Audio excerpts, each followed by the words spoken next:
بسم اللہ الرحمن الرحیم۔ السلام علیکم۔ ابرار رشید آپ کی خدمت میں حاضر ہے۔ تقدیر کے قاضی کا فتویٰ ہے ازل سے، ہے جرم ضعیفی کی سزا مرگ مفاجات۔ علامہ اقبال نے نہ جانے یہ شعر کس کانٹیکسٹ میں کہا، ظاہر ہے مسلمانوں کے حوالے سے کہا ہوگا، اور آج پوری امت مسلمہ 56 کے قریب اسلامی ممالک ہیں اور ایک بھی اسلامی ملک ایسا نہیں۔ میں پاکستان کو اس سے مائنس کروں گا، ایران کو مائنس کروں گا، بہرحال کوئی ایک بھی ایسا ملک نہیں جو کہ اسرائیل کو غزہ میں جو ظلم و بربریت ڈھا رہا ہے، جس طرح معصوم نہتے لوگوں کا قتل عام کر رہا ہے، جس کو جینوسائیڈ نسل کشی کہا جاتا ہے، کوئی ایک ملک بھی ایسا نہیں جو اس کو روک پایا ہو۔ اور پاکستان، ہم اپنے معاشی معاملات میں الجھے ہوئے ہیں۔ جو ترکی ہے، ترکی کے کسی زمانے میں اسرائیل کے ساتھ اچھے تعلقات تھے، رہ گیا تھا ایران، اور ایران پر حملے کر کے اس کی ایٹمی صلاحیت کو مفلوج کر کے، اس کے ایٹمی سائنسدانوں کو، اس کی ٹاپ ملٹری لیڈرشپ کو شہید کر کے اسرائیل سمجھ بیٹھا تھا کہ اس نے بہت بڑا مارکا سر انجام دیا، لیکن ایران نے جس طرح کا جواب دیا اس سے پوری دنیا جو ہے وہ اس وقت ششدر ہے، حیران ہے کہ ہم تو سمجھ رہے تھے کہ ایران کی ساری جو قوت ہے وہ نیوٹرلائز کر دی تھی اسرائیل نے، لیکن معاملہ یہاں پہ ختم نہیں ہوتا۔ معاملہ یہ ہے کہ ہو از نیکسٹ۔ ہم کب سے کہہ رہے ہیں کہ کیا ایران پر آ کے بات ختم ہو جائے گی یا ایسا نہیں ہوگا۔ آج پاکستان کے وزیر دفاع خواجہ محمد آصف نے قومی اسمبلی سے اپنے خطاب کے دوران یہ بات کہی کہ اگر مسلمان ممالک کے حکمران متحد نہ ہوئے تو ایک ایک کر کے سب کی باری آنی ہے۔ میں کچھ پرسنل ایکسپیرینسز شیئر کرنا چاہ رہا تھا، کچھ حساس نوعیت کے ہیں، وہ تو ظاہر ہے نہیں شیئر کر سکتا، لیکن جو میرے پرسنل ایکسپیرینسز ہیں، یہ جو ہمارے گلف کنٹریز ہیں، مڈل ایسٹرن کنٹریز جنہیں کہا جاتا ہے، میں ان کے حوالے سے ضرور بات کروں گا۔ اب آپ دیکھیے کہ سعودی عرب کتنا امیر ملک ہے، سعودی عرب کے حکمرانوں کے پاس کتنا پیسہ ہے، لیکن فوج ہے تو کمزور، ملٹری کمزور۔ یہ عام تاثر ہے کہ ماضی میں بھی، حال میں بھی اور مستقبل میں بھی پاکستان نے ان کی سیکیورٹی کا ذمہ اٹھا رکھا ہے۔ پاکستان ہمیشہ سعودی عرب کے ساتھ رہا ہے، چاہے وہ یمن کا معاملہ ہو، اگرچہ ہم نے فوجیں نہیں بھیجی، کوئی بھی ایشو ہو، عراق کا جو ایشو تھا، قضیہ تھا، اس میں بھی ان کے شاہی خاندان کی حفاظت ہمارے ذمہ تھی۔ پاکستان نے یہ عہد کر رکھا ہے کہ حرمین شریفین کی حفاظت ہمارے ذمہ ہے، ہم اپنی جان پر کھیل جائیں گے لیکن ان کی حفاظت کریں گے، ویسے بھی وہ ہمارا فرض ہے، مذہبی فریضہ ہے۔ اس کے علاوہ آپ جتنے یہ عرب ممالک ہیں، امیر ممالک ہیں، کیونکہ فوج بنتی ہے جذبے سے۔ اب دنیا کا جدید ترین اسلحہ اگر آپ کہیں تو سعودی عرب کے پاس ہے، ابھی مزید کوئی تقریباً $100 بلین کی انہوں نے ڈیل کی ہے امریکہ کے ساتھ، لیکن اسلحے سے، جہازوں سے آپ میں جذبہ نہیں آتا۔ آسودہ حال قوم ہے، پیسہ ہے، عیاش حکمران ہیں، اور پتہ نہیں کیا کیا ہے۔ رہ جاتا ہے پاکستان ایک نیوکلیئر پاور ہے الحمدللہ، معاشی حالات ہمارے جیسے بھی ہوں، حال ہی میں ہم نے ثابت کر دیا ہے کہ ہماری فوج، ہماری قوم کا جو جذبہ ہے وہ بے نظیر ہے، بے مثال ہے، دنیا میں اس کی کوئی اور نظیر یا مثال نہیں ملتی۔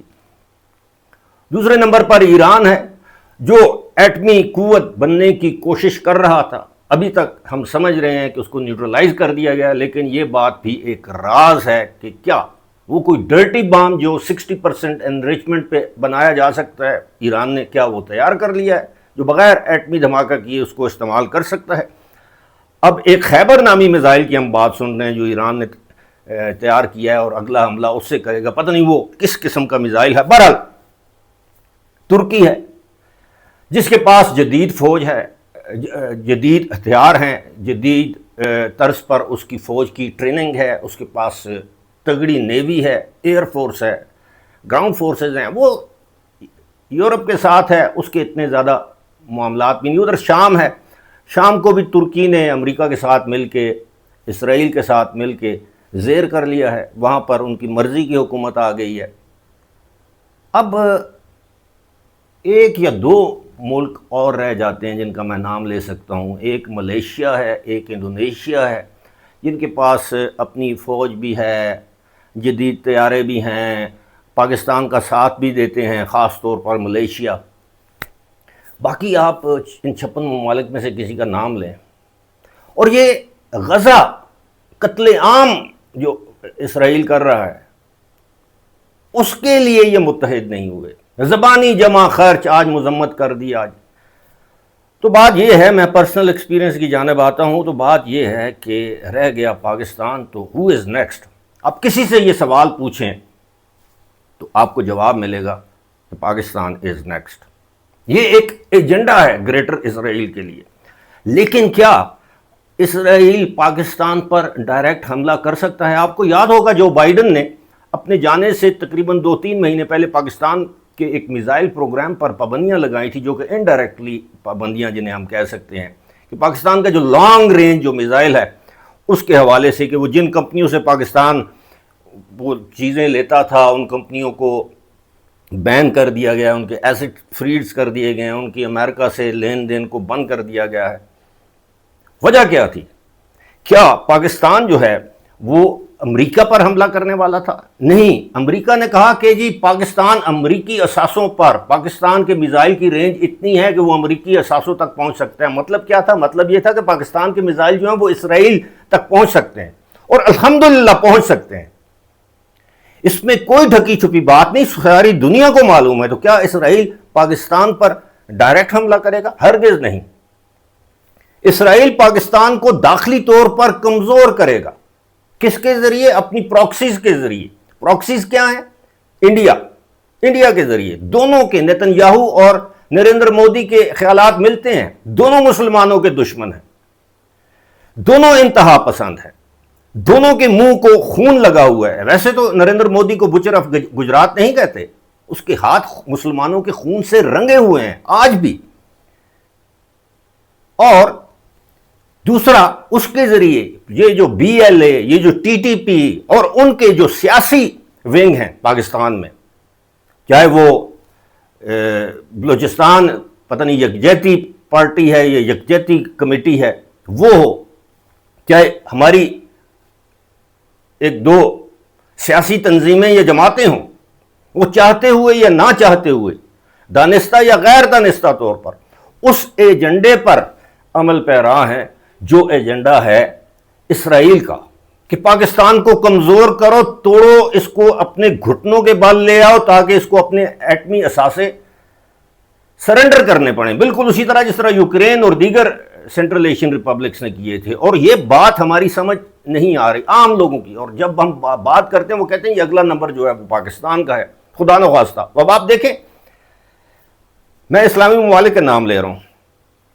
ایران پر کئی مرتبہ اسرائیل حملے کر چکا ہے، لیکن ایران وہ ایک قوم ہے، وہ ابھی تک ایران سروائیو کر رہا ہے۔ عراق پر اس نے حملے کیے ہیں، شام پر اس نے حملے کیے ہیں، اردن پر اس نے حملے کیے ہیں، مصر پر اس نے حملے کیے ہیں، حالیہ دنوں میں تو آپ دیکھیں تو یمن پر بے تحاشا حملے کیے ہیں۔ ایک پاکستان اور افغانستان اس سے بچے ہوئے ہیں اس طرف، اور یہ جو ہمارے متحدہ عرب امارات والے ہیں، یہ 20 ستمبر یا 15 ستمبر 2020 کو انہوں نے ہاتھ پر بیعت کر لی ڈونلڈ ٹرمپ کے ذریعے۔ کس کے؟ نیتن یاہو اسرائیل کے۔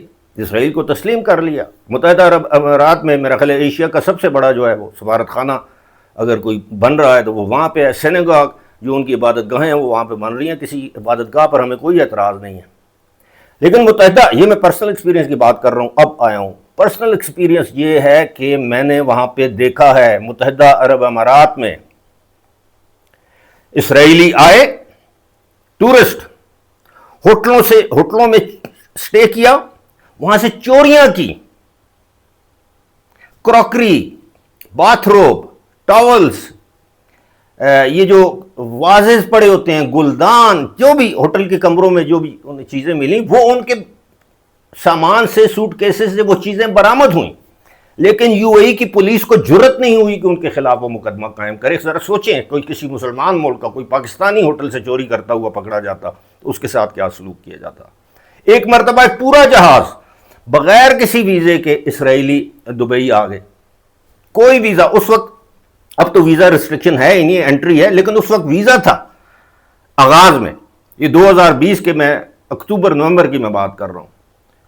تو بغیر ویزے کے آگے کوئی 250-300 اسرائیلی, وہ جہاز وہاں پہ رک گیا. اسرائیل کی وزارت خارجہ, وزارت داخلہ حرکت میں آئی اور ان کو انٹری دی گئی بجائے اس کے کہ ان کو ڈیپورٹ کیا جاتا.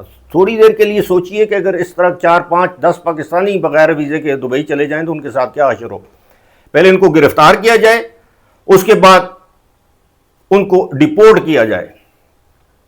تو یہ آپ وہاں پہ کسی بار میں, ہوٹل میں, ریسٹورنٹ میں, کسی میٹرو میں, کسی جگہ پبلک پلیس میں اسرائیل کے خلاف بات نہیں کر سکتے. یہ میں یو اے ای کی بات کر رہا ہوں, قانون ہے, قابل تعزیر, قابل گرفت. آپ فیس بک پہ, آپ واٹس ایپ پہ, آپ ٹک ٹاک پہ, کسی بھی سوشل پلیٹ فارم پہ آپ اسرائیل کے خلاف کوئی بات نہیں کر سکتے.